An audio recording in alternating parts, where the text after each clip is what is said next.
Today is Mother's Day, not in most of the world, but in this part of the world where I'm at, in Ireland, UK, and Nigeria, for some reason. So I thought it may be appropriate to share with you today the story about the first mother, or at least the first mother according to our lovely beloved ancient Greeks who had given us so many colorful mythologies and stories. So the story of creation, where the first forces, life forces came to be about, starts with chaos, the big or yawning nothingness as it was called, and eventually after a lot of patience, a lot of time,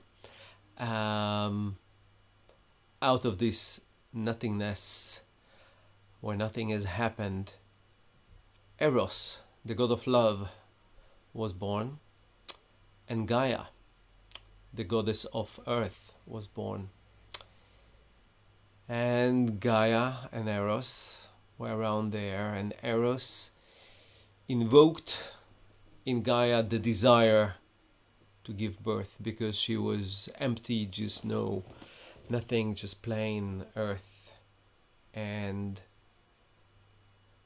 Eros invoked in her the desire to create. So what did she do? She created out of herself Uranus.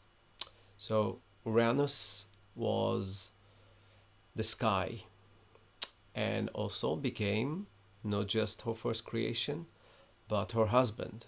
And he really liked her.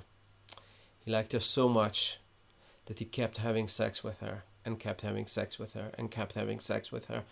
And just all the time, as the sky, it set on her, didn't move 1 inch, and was just encompassed with his desire to copulate and copulate and copulate.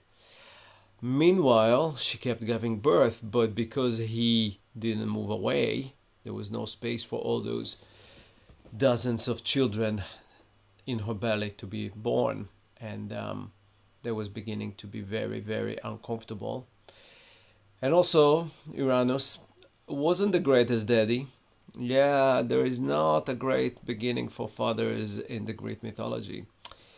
And he didn't like his children really, so he didn't want them to emerge from underground, from the belly of his wife or lover, Gaia.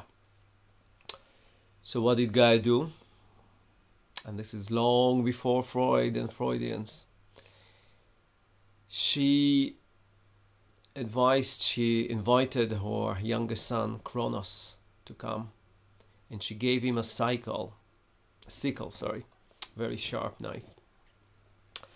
And sent him to liberate her in any means possible. So Kronos, being a good son, went to his father, Uranus, and cut off his penis, castrated his father, took the bleeding penis with all the guts and blood and threw it into the water.